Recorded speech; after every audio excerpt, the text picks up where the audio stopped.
एक बार की बात है, भगवान विष्णु और नारद जी बैठे थे क्षीर सागर में। तो नारद जी ने देखा कि भगवान कुछ चिंतित लग रहे हैं। भगवान से नारद जी ने पूछा, प्रभु क्या बात है, आप चिंता क्यों कर रहे हैं? भगवान ने कहा, मैं ऐसी जगह तलाश करना चाहता हूँ जहाँ की मैं चैन के साथ रह सकूँ, कोई मनुष्य मुझे तलाश न कर सके, कोई मुझे पा न सके। ऐसी जगह हम तलाश करना चाहते हैं। नारद, तुम्हारी निगाह में ऐसी कोई जगह हो तो बताओ जहाँ की मनुष्य से बचा रहूं। नारद जी बहुत चिंता में पड़ गए। उनके समझ में नहीं आ रहा था कि कहाँ बताएं। भगवान को दया आई और उन्होंने कहा, ऐसी जगह चाहता हूँ जहाँ की लोगों को पहुँचने में कोई खास परेशानी ना हो, कोई ऐसा मनुष्य जो वास्तव में मुझसे मिलना चाहे उसको मुझे ढूंढने में मुश्किल ना हो। इसलिए ऐसी जगह बताओ जहाँ किसी का ध्यान ही ना जाए।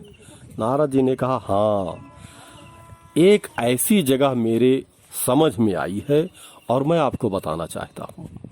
आप वहाँ जाकर रहा कीजिए, फिर मनुष्य को पता ही नहीं चलेगा, आपको फिर कोई ढूंढेगा भी नहीं।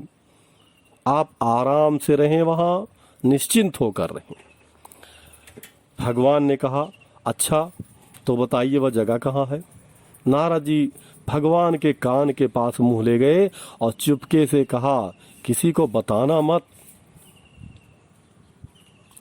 उन्होंने कहा, वह जगह है इंसान का हृदय। आप वहां घुस जाइए और उसके अंदर बैठिए रहिए। आदमी सुख बाहर तलाश करता है, शांति बाहर तलाश करता है, कोई भीतर की ओर ध्यान ही नहीं देता। ना आत्म सुधार करता है, ना आत्म चिंतन करता है और ना अपने बारे में विचार करता है। उसको केवल बाहर ही बाहर दिखाई पड़ता है।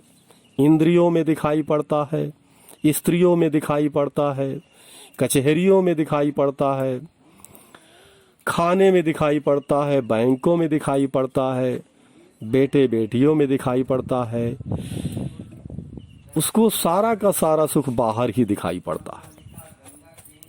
वह भगवान को तलाश करने के लिए तीर्थों में जाएगा, गंगा जी में स्नान करेगा, वृंदावन जाएगा, सोने के खंभे वाले मंदिरों में जाएगा।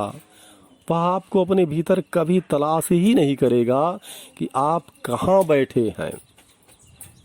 आपको कोई तंग नहीं करेगा।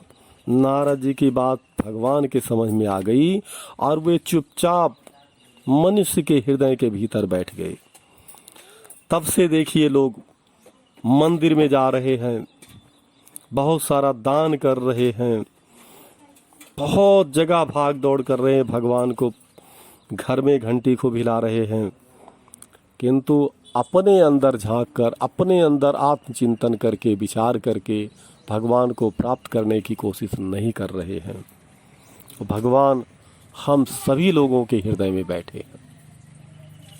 जय श्री राम।